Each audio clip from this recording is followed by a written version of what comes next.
5월이 되다 보니 가정을 많이 생각하게 됩니다.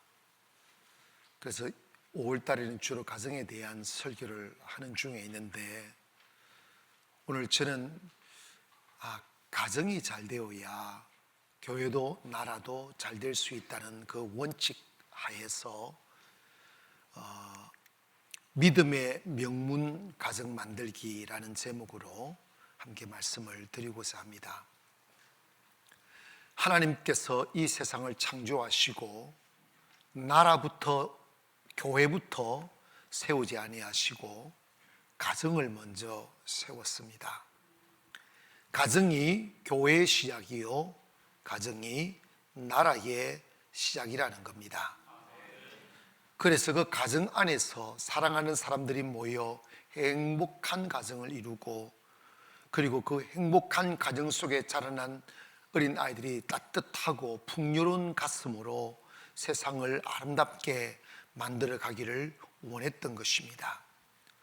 반대로 가정이 깨어지고 가정이 불행하면 거기서 태어난 아이들도 불행하게 자라나게 되고, 그 아이들이 성인이 되어 사회를 구성할 때 사회는 불행해지게 마련입니다. 그래서 우리 그리스도인들은 가정을 행복한 가정, 건강한 가정으로 세워가는 그것이 하나님의 나라요, 그것이 신앙의 기초인 것입니다. 저 선배 목사님 한 분이 가정연구소를 하는 분이 계신데, 그분이 가정을 조사하기 위하여 그 설문조사를 해보니 우리나라 가정들이 결코 행복하지 않더라는 거예요. 물론 행복한 가정들이 많겠지만 이 프로테지를 따져보면 90 내지 95%가 어쩔 수 없이 같이 살고 싶지 않는데 자식 때문에 별 남자 없고 별 여자 없을 것 같아서 그냥 매달려 사는 가족이 거의 90% 이상이 되더라는 거예요. 여러분, 철봉에 매달려 보셨어요? 매달리면 처음에는 우리가 예전에는, 요즘은 철봉 안 한지 하도 오래 했지 모르는데, 그전에는 막 이 턱걸이도 하고 철봉 막 운동도 하고 하긴 했는데, 요즘 한 10분 있을 줄 모르겠어요. 굉장히 팔 아픕니다. 근데 이렇게 놓아버리고 싶은데, 철봉이야 놓아버리면 그만이지만 가정은 또 놓아버리면 또 그렇잖아. 근데 이 사랑으로 사는 사람은 매달려 살지 않지만 사랑 없이 살게 되면 매달려 사는 인생이라는 거예요. 그런데 우리가 이점에서 정신을 차려야 될 게, 지금 우리나라가 예전에는 시족사회 아니면 대가족사회 제도를 도입을 해서 할머니, 할아버지, 어머니, 아버지, 손주, 아들 이렇게 막 어울려 살 때에는 요즘처럼 그렇게 넓은 집도 없고 풍요롭지 않았지만, 그리고 한 그릇의 밥으로 서로 나누어 먹어야만 하는 그런 시절이지만 그래도 행복했어요. 사람이 뭔지 알고 어른을 알게 되고, 그리고 예의도 알게 되고 효도도 알게 되고 하였는데, 사회 제도가 바뀌고 핵가족 제도가 되면서부터 이 가정이 급격히 무너진다는 거예요. 그래서 아이들이 어른을 몰라보고 또 사랑을 모르고, 그리고 사회의 문화가 이게 가정을 무너뜨리는 문화들이 파도처럼 밀려온다는 거예요. 여러분, 하나님은 가정이 교회의 시작이라고 보는 거예요. 가정이 건강해야 교회가 건강한 거예요. 목회를 해보면 가정에서 사랑받지 못한 아내들은 꼭 교회 와서 목사를 괴롭혀요. 막 비난하고, 또 다른 목사를 괴롭힌다는, 직접적으로 목사를 괴롭힌 것보다도 다른 좀 이쁘고 행복하게 보이는 여자를 막 씹잖아. 그럼 목사는 그걸 또 들어줘야 되고, 또 그 하면 또 말이 생기고, 남자들도 여자들한테 맨날 뜯기고 사는 남자들은 교회 와서 꼭 자기 자존감을 드러내려고 하더라고요. 사람이 행복하면 남을 건드리지 않아요. 확률적으로 우리 남한이 북한을 쳐들어갈 이유는 없어요. 왜냐하면 남한이 훨씬 더 잘 사니까. 북한은 불행하고 배고프고 행복하지 않으니까 잘 사는 남한이 너무 싫은 거야. 그래가지고 맨날 꿈을 가면서 남한하고 싸울 준비만 하잖아. 그 중국하고 싸우려고 뭐 이렇게 핵 만들고 그러겠어요? 결론은 뭐냐? 행복한 가정이 돼야 된다는 거예요. 아멘. 하나님을 우리는 이해해야 되는데, 하나님은 이 나라를 세우실 때 가정 중심으로 세웠고 행복한 가정, 근데 행복한 가정이 되려면 그 가정이 점점 잘 되는 대를 잇는 명문 가정이 되어야 됩니다. 지금 이슈가 되는데 가정을 가진 남자인데 게이 바에서 놀고 있더란다. 그런 사람들이 가정이 건강할 수 있겠느냐 이 말이에요. 또 거기서 태어나는 아이들이 건강하게 자라겠느냐는 말입니다. 한국 사회가 건강하려면 가정이 건강해야 돼요. 그래서 가정이 점점 이렇게 왕성하고 대대로 이어가는 겁니다. 자식을 대대로 낳아야 되는 거죠. 그 다음에 하나님은 무너지는 가정, 자식이 있고 아버지가 있고 어머니가 있어도 깨어진 가정이 있다고요. 요즘 청소년들이 인격이 무너지는 이유가 뭐냐면 건강한 가정에서 자라나지 않아서 그렇습니다. 정상적인 아버지, 정상적인 어머니 밑에서 자란 아이들이 비행 청소년들이 될 수가 없어요. 사랑받지 못하고 너무 외롭고 충격적인 문화를 경험하다 보니까 아이들이 이렇게 점점 기계화되고 동물화되는 거예요. 지금 이 시대는 사탄이 온 세상을 지배하는 세상입니다. 공중권세 잡은 자는 돈과 권력을 가지고 있어요. 그래서 돈과 금력과 권력으로 세상을 휘젓고 있다고요. 그러면서 가정을 파괴하고 교회를 파괴하고 무엇보다 사람의 정신을 파괴하는 거예요. 인권을 노래하지만 그 인권은 다른 사람들에게 피해를 주지 않는 범주하에서 인권이 노래해져야 되는 거죠. 사회의 유익과 교회의 유익과 가정의 유익을 먼저 지켜야 되는 겁니다. 가정이 깨어지면 안 되는 거예요. 요즘에는요, 젊은이, 우리 교회 다니는 사람들 말고 이게 세상 사람들을 보면 어떻게 사람이 저런 생각을 할 수 있을까? 사람이 저렇게까지 타락할 수 있을까? 하리만큼 세상에 너무 생각이 부패해져 가고 있음을 보게 됩니다. 이게 뭐냐면 사탄이 이 세상을 불행하게 만들기 위하여 이 가정을 깨는 거예요. 그런데 하나님의 뜻은, 그리고 하나님은 어떤 분인가, 하나님이 만드시는 나라는 어떤 나라며 하나님이 세우시는 가정은 어떤 가정인가. 하나님은 한 가정을, 아브라함의 가정을 택해서 명문 가정으로 만드는 거예요. 믿음의 가문, 할렐루야. 대대로 꿈을 이어가는 가문, 대대로 잘 되어서 가는 가문을 만드시는 거예요. 따라합시다. 하나님은 명문 가정을 세우시고 명문 가정을 쓰신다. 아멘. 출애굽기 35장 46장에 가보면 그 훌과 그의 손자 브살렛이라는 이 사람에 대한 이야기가 나옵니다. 하나님께서 이스라엘 백성들을 가나안 땅으로 들어가면서 제일 처음 성막을 짓게 하는, 이건 처음 교회를 짓는다고 보면 되는 거예요. 가장 거룩한 하나님의 일을 누구한테 맡기게 하냐? 브살렛에게 맡기게 만들어요. 어떻게 해서 브살렛이 하나님의 거룩한 성전을 짓는데 처음으로 그걸 책임지게 만들고 처음으로 쓰임받는 귀한 사람이 되었을까? 그걸 추적을 해보면 그의 할아버지 훌에 대한 이야기가 나와요. 브살렛을 설명할 때, 소개할 때 성경은 훌의 손자 브살렛이라고 합니다. 훌의 손자 브살렛. 그러면 올라가서 3배로 올라가서 훌은 어떤 사람이냐?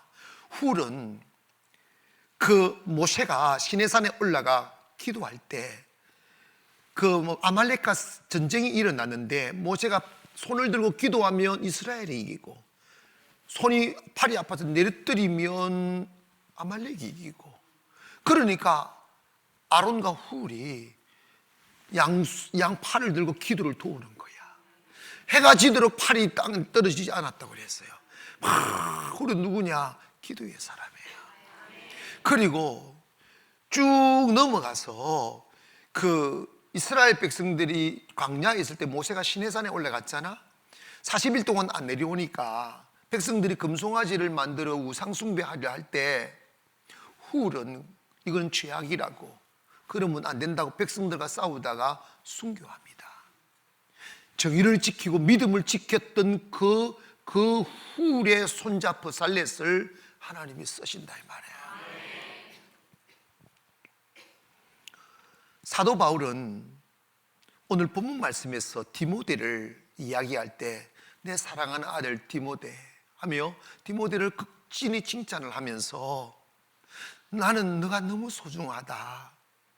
왜냐하면 너 안에는 사람들이 다 믿음이 때가 끼이고 그리고 믿음이 깨끗하지 않는데 너 가슴 속에는 거짓 없는 믿음이 있다. 나 그걸 보기가 너무 아름답다. 너무 감사하다. 근데 내가 보니까 그 거짓 없는 믿음이 어디서 나올까? 디모데후서 1장 5절에 이렇게 이야기합니다. 이는 내 속에 거짓 없는 믿음이 있음을 생각함이라. 이 믿음은 먼저 내 외조모 로이스와 내 어머니 유니게 속에 있더니 내 속에도 있는 줄을 확신한다. 디모데 속에 있는 그 맑고 수능 같은 거짓 없는 믿음이 디모데 당대에서 생겨난 게 아니고, 아멘, 어머니 로이스와 외할머니 유니게 속에 있는, 그러니까 3대에 걸쳐 만들어진 믿음이더라 이 말이에요. 여러분 때문에 우리 그리스도인들은 여러분의 가정을 그냥 생존하는 공동체로 여기지 마시고 여러분의 가정이 믿음의 명문 가정, 기업의 명문 가정, 교육의 명문 가정, 어떤 분야든지 간에 명문 가정 되기를 주의 이름으로 축원합니다. 대한민국은 지금 마귀와 영적인 전쟁을 하고 있어요. 대한민국에 잘못된 문화가 막 들어와요. 대를 끊어내는 일들이 일어난다고요.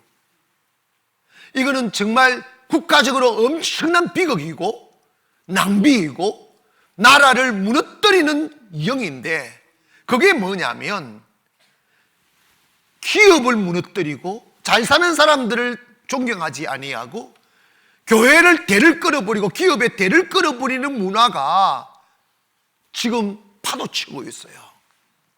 이거는 사탄의 장난이에요. 여러분 잘 기억하세요. 선진국이 왜 선진국이냐면 선진국에는 명문 가문이 있는 거예요. 명품이 있다고. 명품은 절대로 한 데서 만들어지지 않아요. 100년, 200년, 3대, 4대, 5대, 6대 식당을 내도 대를 잇는 거예요. 그러니까 영성도 마찬가지입니다. 한국 교회요, 여러분 잘 기억하세요. 대를 끊어버리면 교회 무너져요. 기업도 무너진다니까. 지식 위에 지식을 담아야지, 기술 위에 기술을 담아야지, 영성 위에 영성을 담아야지, 기도 위에 기도를 담아야지. 저도 가만히 보니까 3대더라고. 이제 우리는 4대에 이르렀어요. 저 손주까지는 5대에 이르는 거예요. 이거 쉬운 게 아니야. 보니까 신앙의 맥이 끊어지는 시대가 왔어요. 이게 비극입니다. 아버지는 장로인데 자식이 교회 안 다녀요. 아버지는 목사인데 자식이 교회 안 다녀요. 이게 영적으로 실패한 가문이에요. 영의 대를 이어야 됩니다. 그래야 축복의 대를 잇는 거예요. 그래서 명문 가정을 이루려면 최소한 3대 이상 이어가야 됩니다. 3대 이상 가야 그 명문 가정이 되어가는 거예요. 5절에 보니까, 본문 5절에 보니까 믿음은 이 믿음은 내 외조모 로이스와 내 어머니 유리게 속에 있더니 내 속에 있는 3대로 가는 거예요. 할머니 믿음이 어머니에게 전수되고 어머니 믿음이 아들에게 전수되어서 거짓 없는 믿음이 생겨나더라는 거예요. 창세기에 보면 야곱이 요셉에게 죽기 전에 머리에 손을 얹고 축복기도 할 때 창세기 48장 15절에 이렇게 말합니다. 그가 요셉을 위하여 축복하여 이르되 내 초부 아브라함과 아버지 이삭이 섬기던 하나님, 나의 출생으로부터 지금까지 나를 기르신 하나님이라고 소개하면서 그 하나님의 이름으로 축복을 합니다. 여기 보면 4대인 요셉에게 이 야곱이 할아버지를 덜미기는 거예요. 할아버지 아브라함과 아버지 이삭과 자기 이름, 그러니까 그 우리 조상의 하나님의 이름으로 요셉을 축복하는 거예요. 그리고 요셉이 창세기 50장 24절에 보니까 그의 형제들에게 이렇게 이야기합니다. 그의 형제들에게 이르되 나는 죽을 것이나 하나님이 당신들을 돌보시고 당신들을 이 땅에서 인도하여 내사 아브라함과 이삭과 야곱에게 맹세하신 땅에 이르게 하시리라. 철저히 대를 잇게 만드는 거예요. 할아버지, 아버지, 아들, 손주 하면서 그 믿음의 계보, 믿음의 맥을 이어가야 되는 거예요. 그리고 애굽에 있는 이스라엘 백성들을 출애굽시키기 위하여 모세를 부르실 때 호렙산에서 출애굽기 3장 5절 이하에 하나님이 가라사대 이리로 가까이 하지 말라. 너희의 선 곳은 거룩한 땅이니 내 발에서 신을 벗어라. 또 이르시되 나는 내 조상의 하나님이니, 잘 들어서 무슨 하나님? 내 조상의 하나님이니 아브라함의 하나님, 이삭의 하나님, 야곱의 하나님이라. 3대 결제 참 말씀, 맥이 안 끊어진 거야. 아멘. 그래서 여러분, 우리는 여러분의 가문을, 저는 꿈이 있어요. 우리 교회가 정말 세계를 빛내는 교회가 되려면 여러분이 명문 가문이 돼야 돼요. 건강한 가정이 없는 교회가 어떻게 훌륭한 교회가 될 수 있어요? 교회의 얼굴은 성도예요. 여러분이 우리 가나안의 얼굴이시고 여러분이 가나안의 미래시며 여러분이 가나안의 꿈이라고요. 가정이 건강하게 자라나야 되고 건강하게 채워져야 되고 대를 이어야 된다 이 말이에요. 아버지가 믿는 하나님을 아들이 믿고 아들이 믿는 그 하나님을 손주가 믿고 아버지가 하는 기업을 아들이 잇고 그 기업을 손주가 이어가면 대대로 흘러가야 발전할 수 있다 이 말이에요. 대를 끊어버리면 다시 바다로 내려가잖아. 왜 우리나라가 이런 문화가 많아질까? 그것은 그 뒤에 가면 사탄의 영인 시기와 질투 때문에 그렇습니다. 시기와 질투는 육의 산물이에요. 잘 사는 사람들, 큰 대기업가들, 잘 나가는 교회들을 정말로 교회 안에서 보면요, 큰 교회를 그렇게 싫어하는 사람들이 많아. 특별히 개척하는 목사들이. 그건요 절대로 성공하지 못합니다. 여러분, 하나님은 바보가 아니라서 그냥 축복하시는 게 아니라 이 말이에요. 성공하기를 원한다면 성공한 사람을 축복해야 돼요. 그 사람들을 본받아야 됩니다. 여러분, 동네에 큰 부자가 있어요. 부자가 가난한 사람 돕는 것은 그 사람의 역량이고, 아멘. 그건 물론 해야 되겠지만 그건 그 사람의 역량이에요. 가난한 사람들 모여가지고 낯들고 갱이 들고 가서 그 집 다 부셔버리고 불태워버리면, 시기심이 그러면 그 동네 다 가난해져요. 다 가난해진다고. 제가 이 설교를 준비하면서 북한이 바로 그런 나라다. 북한에는 명품이 단 한 개도 없어요. 세상 앞에 내놓을 게 단 한 개도 없어요. 왜냐? 대를 잇지 않기 때문에. 대를 잇는 것도 저거들 근력만 대를 이어. 그건 욕심이에요. 여러분, 세상의 사회가 잘 되려면 열심히 하는 사람을 축복해야 돼. 잘하는 사람을 세워줘야 돼요. 할렐루야. 그래서 대를 끊으면 안 돼. 점점 사회가 낮아지면 안 되잖아. 후퇴하면 안 되잖아. 어?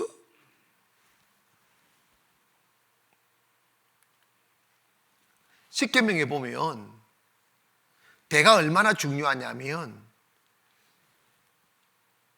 출애굽기 20장 6절 나를 사랑하고 내 계명을 지키는 자는 천대까지 은혜를 베푼다고 그랬어. 근데 나를 미워하는 자는요 3, 4대까지 저주가 임한다고 그랬어. 대가 무서워요.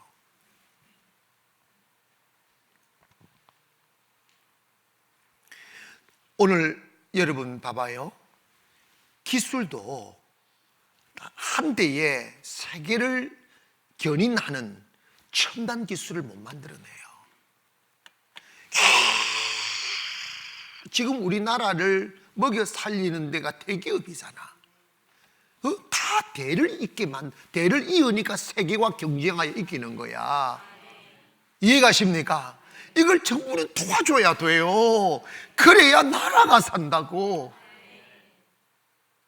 여러분, 교회도 마찬가지입니다. 나는 너무너무 거기에 안타깝고, 앞으로 하나님께서 우리 교회를 크게 세우시고 어떤 그런 계기를 주시면 그 운동할 거예요. 그 운동이 뭐냐면 영성 끊어내지 말아라. 영성 끊어내지 말아라.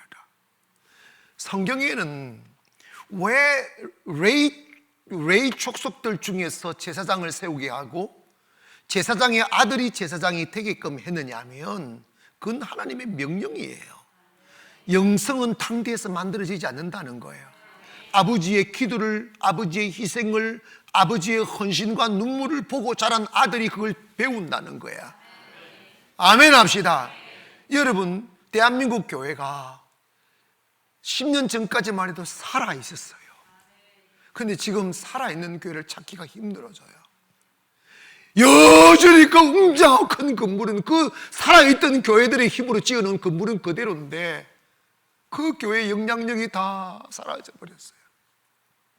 속으로 들어가 보면 싸움이 가득하고 정오가 가득하고 욕심이 가득하고 세상을 바뀔 수 있는 기름이 떨어져 버렸어요. 왜 그런 줄 아십니까? 영성이 끊어져 버려서 그래요. 주님이 그렇게 눈물로 개척에 세워놓으면 후임이 와서 그거 지우기 시작하는 거예요. 자기 존재감을 나타내려고. 그러다 보니 교회가 팍싹 사그러져 버리는 거예요. 싸우고 기득권 싸움하고. 성경은 기술도 영성도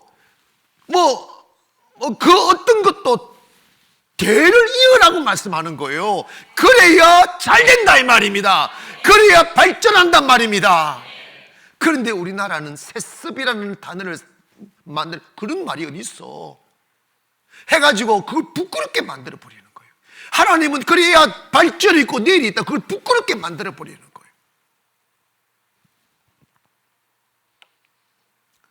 여러분, 우리 그리스도인들은 시기로 살면 안 돼요. 용심으로 살면 안 된다고. 할렐루야.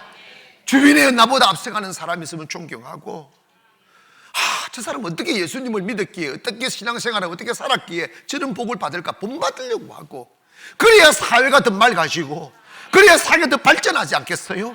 잘 사는 사람 막 끌어당기고 죽이고 그래봐요. 그러면 세상은 다 거지가 돼. 하나님은 대를 이신 하나님이에요. 대대 하나님이라고 명문 가정을 만들어란 말이에요. 저는 아브라함의 아들 이삭을 보면서 우리는 아브라함만 조명하는데 어떻게 아브라함이 그 하나님 아브라함의 영성이 이삭에게 이어지고, 이거는 혈통의 문제가 아니라니까. 잘 들어서 이거는 하나님이 대를 잇는다. 혈통의 문제가 아니고 영성의 문제라. 믿음의 신앙의 문제라고요. 아브라함의 순종을 아들 이삭이 이어받는데 그게 혈통으로 되는 거냐고. 그게 아브라함이 하나님께 어떻게 순종하며 살았는지를 이삭이 보고 자라는 거야. 그 클라이막스가 어디냐면, 여러분, 그 모리아 산에서 번제를 드리라 할 때 아브라함의 나이 최소 115세고 이삭의 나이가 15살이었어요. 아브라함은 이미 노쇠하여 몸이 둔하고 이삭은 청청한 어린 빠릿빠릿한 나이인데 아버지가 이삭에게 사랑하는 아들아, 오늘 하나님이 짐승을 잡아 제사를 드리는 게 아니고 너를 잡아서 제사를 드리라고 한단다. 그럴 때 이삭이 반항 한 번 하지 않아요. 왜 아버지라고도 말하지 않아요. 자기 손을 탁 내밀어요. 자기를 묶으라고. 자기를 묶으라고. 그리고 아브라함이 이삭, 내 아들 이삭아, 내가 널 무거워서 들 수 없으니 네가 제단 위에 올라가서 누워라. 이삭은 탁 자기 목숨을 맡깁니다. 그리고 자기 아버지가 칼을 들어 자기 목을 베려할 때 눈을 탁 감고 자기를 제물로 드리는 거예요. 이 무서운 순종은 어디서부터 온 거 있겠습니까? 혈통이 되는 것입니까? 철저히 아버지 아브라함이 하나님 앞에 순종하는 그 모습을 배웠기에 아들 이삭도 그 모습을 담는 거야. 거꾸로 여러분, 마지막 사사시대를 이끌었던 그 엘리 제사장을 보면 그가 하나님 아버지 앞에 헌신하지 않으니까 그 아들 흠니와 비느하스도 헌신하지 않더라고. 혈통의 문제가 아니더라고요. 결국 나라가 망가지잖아요. 사랑하는 여러분, 바울이 지금 디모데를 바라보면서 정말 순수하고 아름다운 거짓 없는 믿음은 이 땅대에서 쌓아 올린 것이 아니란다. 너희 외조부 로이스와 어머니 유리게 속에 있던 그 믿음을 이도 본받은 것을 보았다는 거지. 저는 오늘 여러분의 가정이, 여러분의 자녀들이 여러분의 선조의 믿음이 있었으면 그보다 더한 선조들이, 여러분 어머니 아버님들이 믿었던 하나님보다 여러분이 더 잘 믿어야 되는 거야. 사실요, 아브라함보다 이삭이 더 순종 잘한 거지. 아멘 합시다. 자기 목숨을 어떻게 내놓겠느냐 이 말이지. 그 15살짜리가 하루아침에 믿음의 가문이 만들어지지 않더라고. 하루아침에 명문 가문이 만들어지지 않더라고. 안수 받았다고 목사입니까? 신학교 나왔다고 목사입니까? 이게 훈련이 돼야 돼요. 철저히 훈련이 돼야 돼요. 여러분, 여러분의 가문이 아버지 때보다 여러분 때가 더 잘 되고, 여러분 때보다 아들 때가 더 잘 되고, 저는요, 농사를 짓든 사업을 하든 짐승을 키우든 아버지가 하는 것을 이어받는 아들을 계속 난 청년들한테 그걸 권유하고, 그게 좋다, 그게 맞다. 그래야 발전이 있는 거예요. 깨버리면 안 돼. 다시 바닥에서 시작하면 안 된다니까.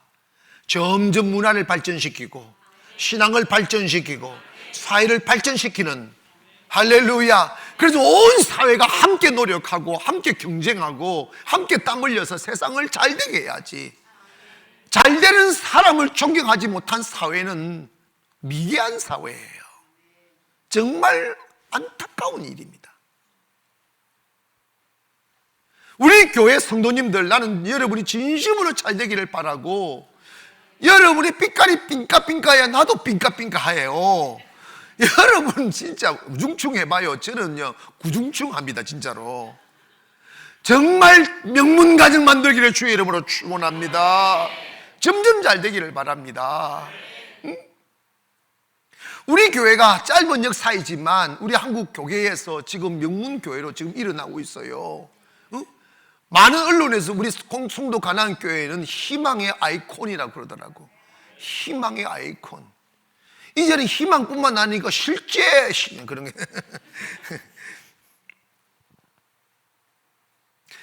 두 번째로 여러분의 가정을 명문 가정을 만들기 위해서는 어머니의 역할이 중요합니다. 위대한 아버지 밑에 위대한 아들이 나온다. 뭔가 좀 안 어울리죠? 뭔가 옷이 맞지 않아요. 근데 위대한 어머니 아래에서 위대한 아들이 나온다. 이건 딱 맞는 옷 같아. 왜 이러느냐 하면, 물론 자식의 아버지가 꼭 필요하고 아버지 영향을 받긴 하죠. 그러나 아동심리학자들에 의하면 한 사람의 인품이 인품의 80%가 3살 미만의 경험으로 결정된다는 거야. 그래서 옛말에 우리가 여인분들 임신을 하시게 되면 문지방도 밟지 말라고 그랬잖아. 뭐냐면 임신을 하고 있는 상태에서 어머니가 어떤 마음으로 사는지, 어떤 기분으로 사는지가 태아에게 다 영향을 끼친다는 거야.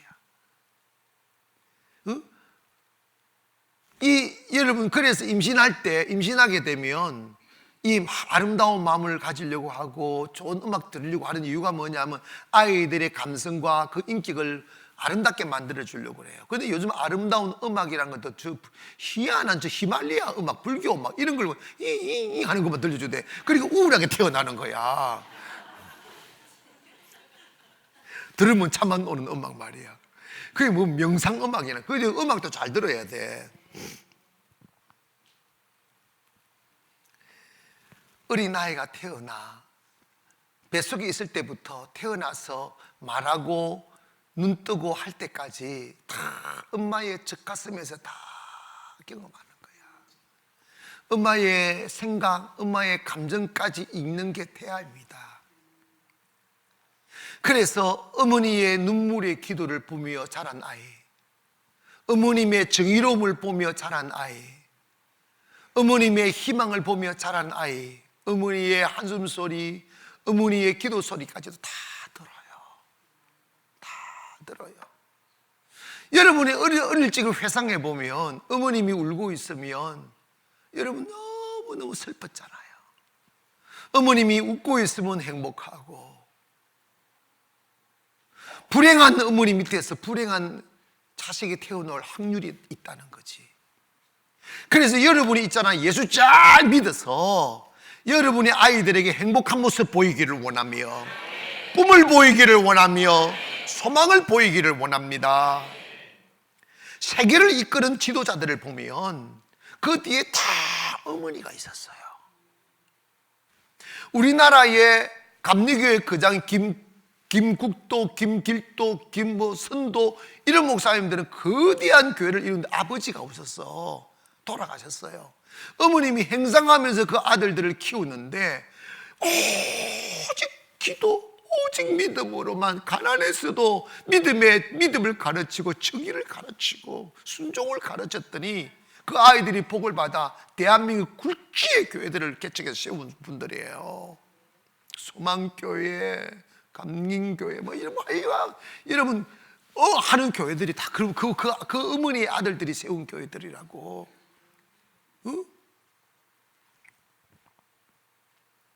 어거스틴이 한 번은 참 타락하고 그래서 마음을 잡지 못하여 막 세상에 빠져 살았을 때 그 어머니 모니카는 그 아들을 포기하지 않고 눈물로 기도한 결과 결국은 21살 때 돌아와 수도원으로 들어가 기도하다가 성령 받고 성자가 되는 거예요.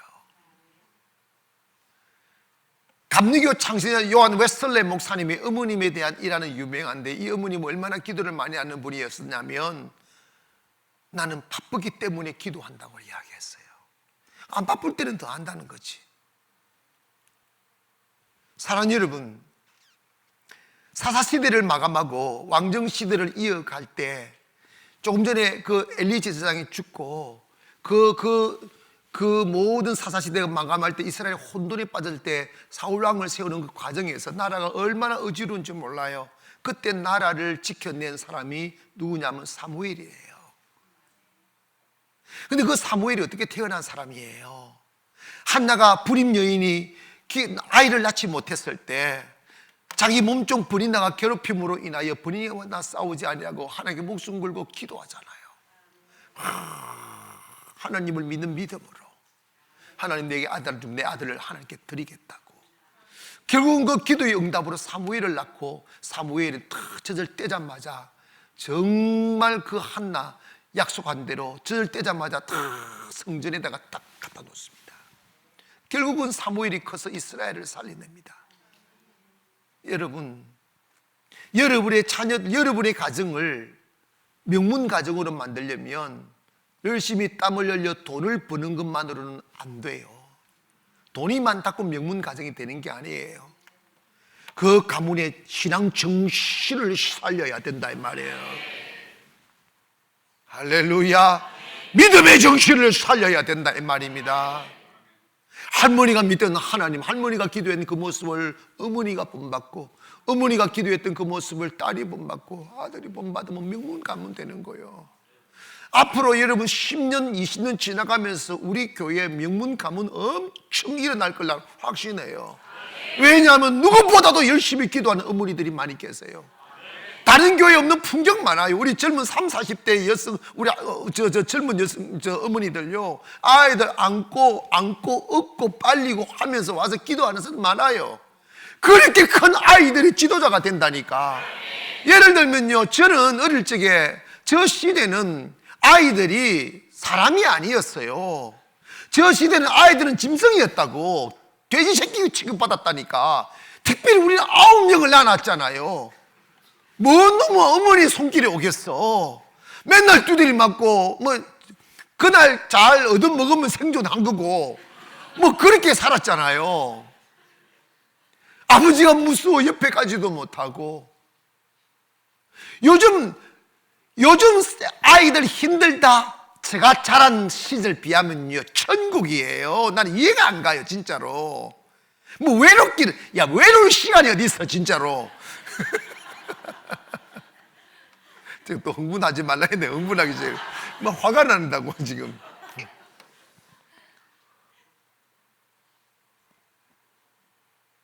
만약에 요즘 아이들 보고 우리가 자랐던 시절에 서 살아가면 다 비행천송년이 돼가지고 비행기 타고 다닐 거예요. 근데 왜 어떻게 목사가 됐을까? 여러분, 너무 현실이 암담하고 힘드시니까. 제 어머니 매일 추우나 더우나 교회 가서 마룻바닥에 엎드려서 기도하다가 주무시고, 기도하다가 주무시고 그랬더랬어요. 그러니까 저는 아버님이 너무 무서우니까 어머님 없는 방에 잠을 잘 수 없으니까 따라가는 거예요. 옆에 앉아있다가 그냥 웅그리다가 나도 옆에 자고 이러다가 목사가 돼버린 거야.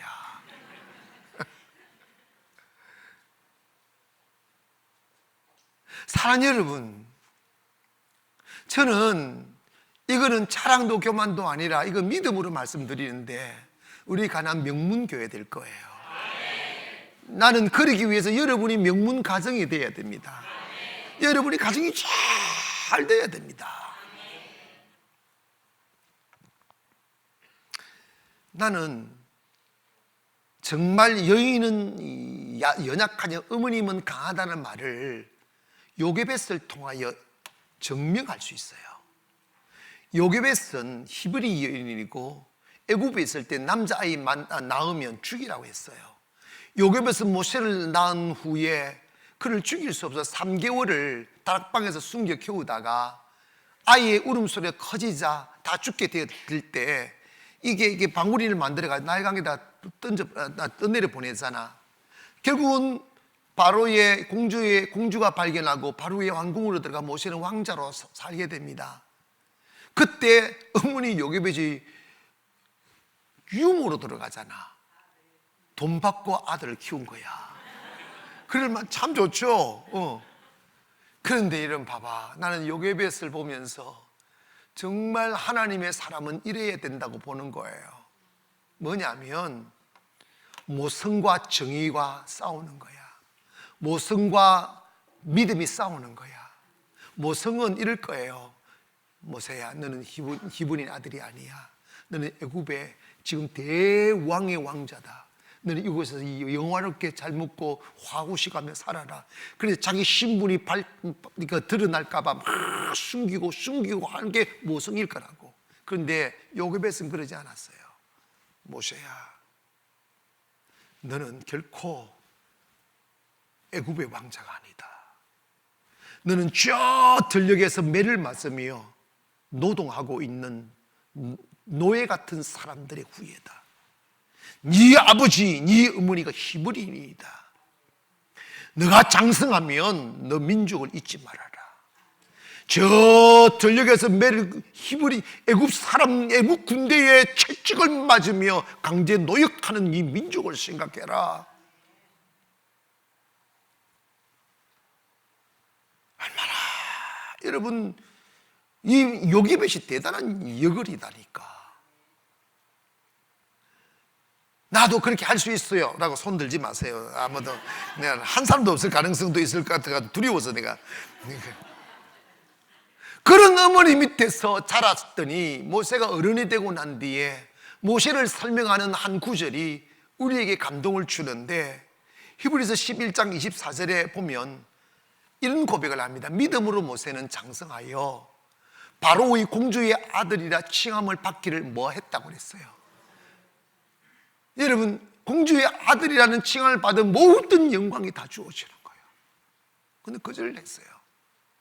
도리어 하나님의 백성과 함께 고난받기를 잠시 죄악의 낙을 누리는 것보다 더 좋아하고 그리스도를 위하여 받는 수모를 애굽의 모든 보화보다 더 큰 재물로 여겼으니 이는 상주심을 바라봄이라.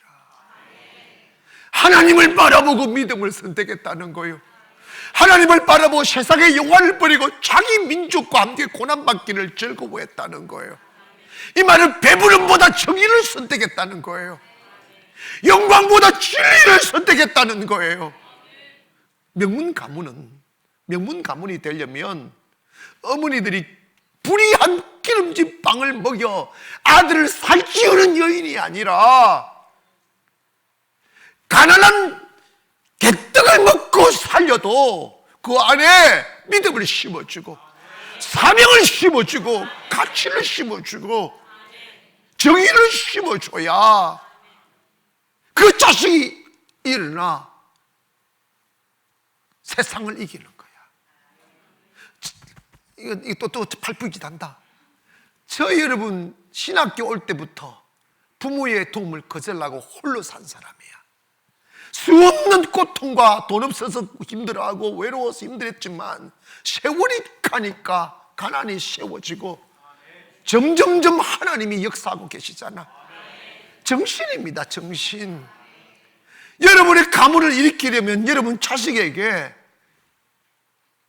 때 묻은 빵을 먹이지 마시고 하나님의 말씀과 정의를 심으십시오.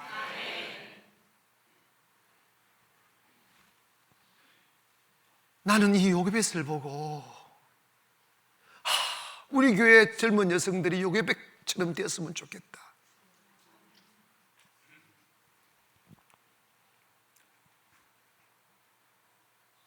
어머님들, 첫째는 아들, 딸을 많이 낳으세요. 아멘. 그래서 거목들을 많이 만드시라고. 그런데 우리 교회는요, 우리 교회 어머님이 아이들 데리고 오는 아이들은 다 성공하게 되어 있어. 이거는요, 딱 정해진 수순입니다. 딱 성공하게 되어 있어요. 하나님 축복합니다. 그래서 어머님의 역할은 뭐냐? 정의로운 모습을 보이시고, 기도하는 모습 보이시고, 순종하는 모습 보이고, 하나님 앞에 하나님을 경외하는 모습 보이면 그대로 자식 따라가는 거예요. 잘 기억하세요. 대를 그냥 혈통의 대를 이어라, 안 됩니다. 예를 들어서 교회를 자식 섭리가 비나서 그 꼴이잖아. 준비되지 않는 사람을 그냥 시험은 다 망가뜨린다니까. 철저히 믿음 훈련시켜야 돼요. 아멘은 철저히 순종 훈련시켜야 되고, 가장 하나님을 사랑하는 사람들 시험은 여러분이 가문이 일어난다니까. 교회도 마찬가지고 나라도 마찬가지고 기업도 마찬가지라 이 말이에요. 오너십이 있어야 돼요. 주인의식이 있어야 된다고. 마지막으로 명문 가문을 만들기 위해서는 따라합시다. 미래를 심자. 아멘. 꿈이 있는 사람은 삽을 들고 가서 나무를 심어요. 제가 어릴 적에 시골 사람들은 일하느라고 너무 바빠가지고 이렇게 세상을 꾸미는 데 신경을 못 썼어요. 그런데 관심을 둘 시간이 없었어요. 근데 제가 초등학교 다닐 때 아무도 모르게 우리 집에서 초등학교 가는 길이 한 1km 정도 이렇게 쭉 있었어요. 근데 제가 어떻게 그런 생각을 했는지 모르지만 코스모스 씨를 뿌리게 가지고 코스모스 모종을 만들어 가지고 가는 길에다가 코스모스를 쫙 심고 이제 그걸 키우느라 내가 물을 주었어요. 이렇게 물을 주다가 우리 학교 선생님이 그걸 본 거야. 그래가지고 내 평생 처음으로 선행상을 탔어요.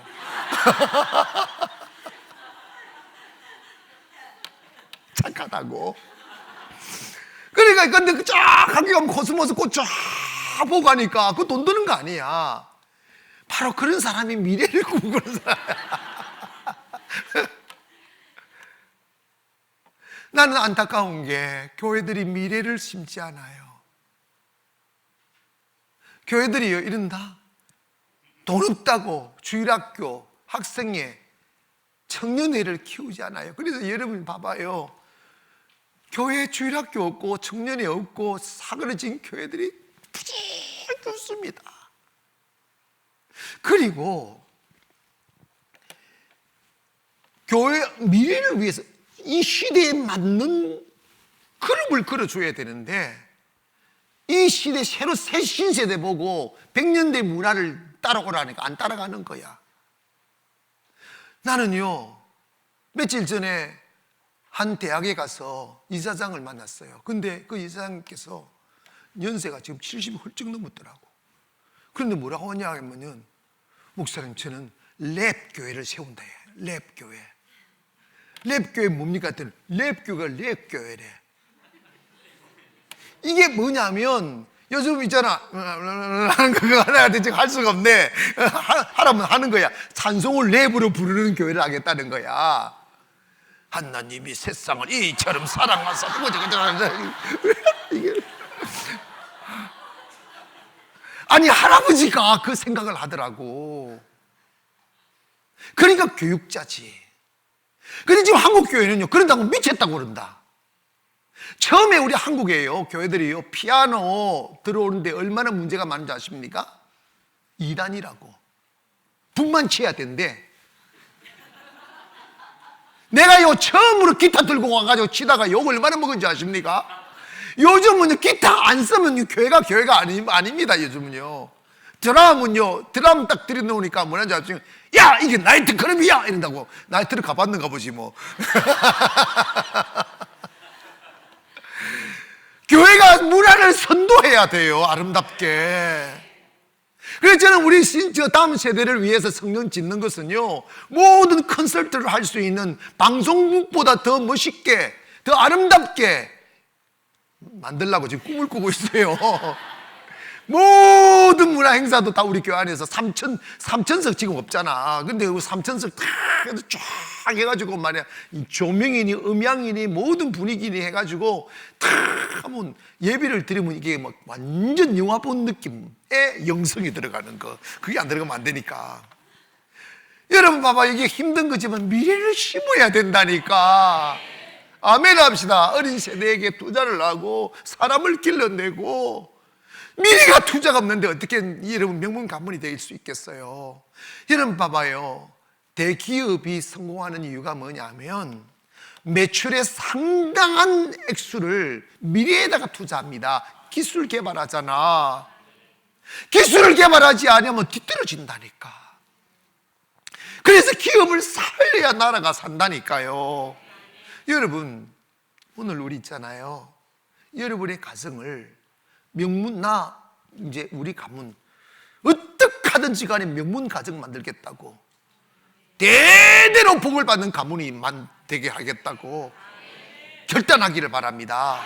그래서 미래 세대에다가 투자하고 미래를 꿈꾸고 미래를 위하여 살아가는 성도들이 되기를 원합니다. 항상요, 살아갈 때 나만 생각하면 안 됩니다. 10년 후를 바라봐야 돼요. 20년 후를 바라봐야 된다고. 미래를 준비하지 않는 사람에게는 결코 미래가 오지 않아요.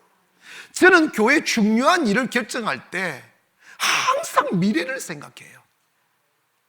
앞으로의 시대가 어떻게 될까를 생각도 하고, 어떻게 해야 미래 세대에 일어설 수 있고 가능할 수 있을까를 생각하는 거예요. 우리 교회도요, 참 청년부가 안 되더라고요. 내가 교육자들을 세우라고 해도 안 되더라고요. 성도들은 장년부가 1000명이 넘을 때도 청년부가 20명씩 뭐 이렇게밖에 안 되는 거예요. 그래가지고 과감하게 돈이 하나도 없는데 이 조명을 다 바꿨어요. 이거 돈만, 이거 아무것도 안, 몇 개 등 따라한 것 같은데 저게 8천만 원을 들어. 8천만 원. 응? 음향도 참 비싼 거 하고. 그래가지고 청년 예배를 딱 해가지고 청년 예배 오면 완전 춤추고 뭐 내 별짓 다 돼? 부흥돼요. 지금요 예배 이러는 100몇십 명이 예배 드려요. 이제 올해 200명 넘긴다잖아. 이 정도 되면 200명, 금방 300명 넘겨야지. 그래 저쪽 가면 이제 1000명, 1000명만 1000명이 2000명, 뭐 3000명이 될 겁니다. 어마어마하게. 여러분 잘 들으세요. 이거 미래에 투자해야 됩니다.